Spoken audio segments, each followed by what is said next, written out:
അമ്മേ ശരണം, ദേവീ ശരണം. ഞാനിന്ന് പറയാൻ പോകുന്നത് വഴിപാടുകളെ പറ്റിയാണ്. വലിയ വലിയ വഴിപാടുകൾ ഓരോരുത്തർ കഴിക്കുന്നത് കാണാം. വലിയ ആയിരങ്ങൾ, പതിനായിരങ്ങൾ, ലക്ഷങ്ങൾ ഒക്കെയുള്ള വഴിപാടുകൾ അമ്പലങ്ങളിൽ വാരിക്കോരി കൊടുക്കുന്നത് കാണാം. ഇഷ്ടംപോലെ ദക്ഷിണ പൂജാരിമാർക്ക് കൊടുക്കുന്നത് കാണാം. സ്വർണ്ണ ആഭരണങ്ങൾ കൊടുക്കുന്നത് കാണാം. അതുപോലെ പലതും കാണാം. ഇതുകൊണ്ടൊക്കെ വലിയ പ്രയോജനമുണ്ടോ ഇല്ലയോ? പ്രയോജനമൊന്നുമില്ല.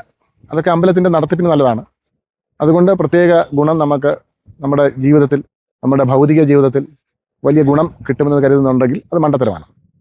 പിന്നെ അമ്പലത്തിൽ വരുമാനം വേണം. ആ വരുമാനത്തിന് വേണ്ടി നമ്മൾ വഴിപാടായിട്ട് പലതും കൊടുക്കണം. ഇതൊക്കെ ചെയ്യണം. ഞാൻ എല്ലാ ആഴ്ചയിലും രക്തപുഷ്പാഞ്ജലി കഴിക്കുമായിരുന്നു.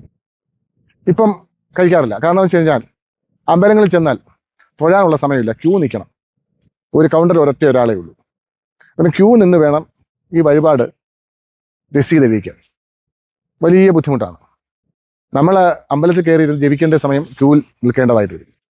അതുകൊണ്ട് ഞാനൊരു കാര്യം ചെയ്തു. ഞാനൊരു അർച്ചന നടത്തുന്ന സങ്കല്പത്തിൽ 1 രൂപ നാണയം വഞ്ചിയിലിടുക, 1 രൂപ നാണയം വഞ്ചിയിലിടുക. നമ്മൾ ക്യൂ നിന്ന് സമയം കളയുന്നതിന് പകരം ക്യൂ നിൽക്കാതെ നേരെ അമ്പലത്തിൽ കയറുക, അവിടെ നിന്ന് ജപിക്കുക. നമുക്കതിൻ്റെതായിട്ടുള്ള ഒരു സുഖവും സന്തോഷവും ഉണ്ടാകും. വലിയ വഴിപാടുകളുടെ പുറകെ പോകാതിരിക്കുക. അതാണ് എൻ്റെ അഭിപ്രായം. നിങ്ങൾക്ക് അങ്ങനെ ചെയ്യണമെന്നില്ല. ഓരോരുത്തരുടെയും മാനസിക സന്തോഷമാണ്. പിന്നെ വലിയ വലിയ വഴിപാടുകൾ ചെയ്യുന്നവർ ഒന്ന് ഓർക്കുക, ഈ വഴിപാട് കൊടുക്കേണ്ടവർക്ക് കൊടുക്കണം. അതാണ് വേണ്ടത്. നമ്മൾ അമ്മയുടെ പേരിൽ, അല്ലെ മലയാളപ്പിഴ അമ്മയുടെ പേരിൽ ബുദ്ധിമുട്ടുന്ന ഒരാൾക്ക് ഇപ്പോൾ 5000 രൂപ അല്ലെ 2000 രൂപ ഒരു വഴിപാട് അമ്മയുടെ പേരിൽ കൊടുക്കുക. അത് നല്ല സന്ദേശമാണ്. ഹിന്ദുക്കൾക്ക് മാത്രമേ ഉള്ളൂ ഓരോന്നിനും ഓരോ വഴിപാട്. ഓരോ കാര്യങ്ങൾ സാധിക്കുന്നതിന് വേണ്ടി ഓരോ വഴിപാട്, ഓരോന്നിനും ഓരോ പ്രാർത്ഥന. ഇതിലൊന്നും വലിയ അർത്ഥമൊന്നുമില്ല. പിന്നെ ജപിക്കുന്നത് നമ്മൾ മറ്റുള്ളവരെ കൊണ്ട് ജപിപ്പിച്ചാൽ, മന്ത്രങ്ങൾ ചൊല്ലിപ്പിച്ചാൽ അതിന് ഫലമൊന്നുമില്ല. നമ്മൾ നേരിട്ട് പറയണം, നേരിട്ട് ഭഗവാനോട് പ്രാർത്ഥിക്കണം. നേരിട്ട് ചെയ്യുന്നതിന് മാത്രമേ ഫലമുള്ളൂ. ഈശ്വരൻ എന്നൊരു സങ്കല്പം ഉണ്ടെങ്കിൽ ഈശ്വരനെ വിളിക്കുന്നതിന് മധ്യവർത്തികൾ വേണ്ട.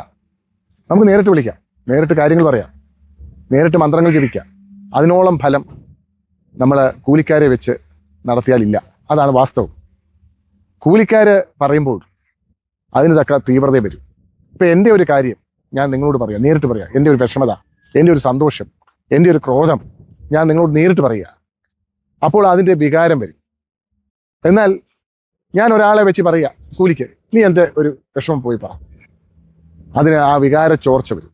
അതിൻ്റെയാണ് മന്ത്രങ്ങളും.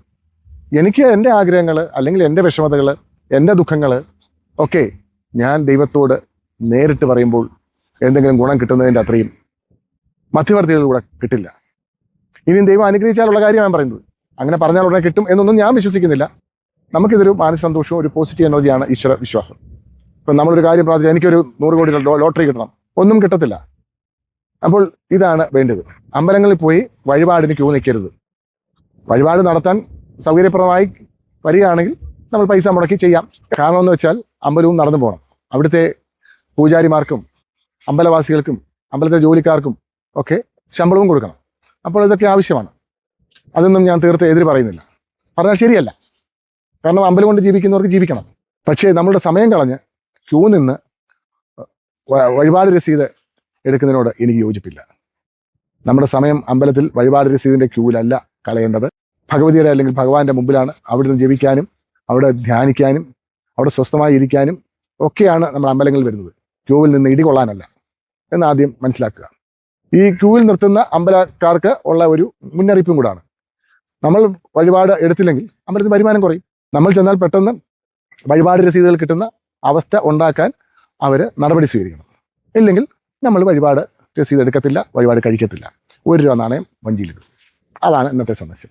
അമ്മേ ശരണം, ദേവീ ശരണം.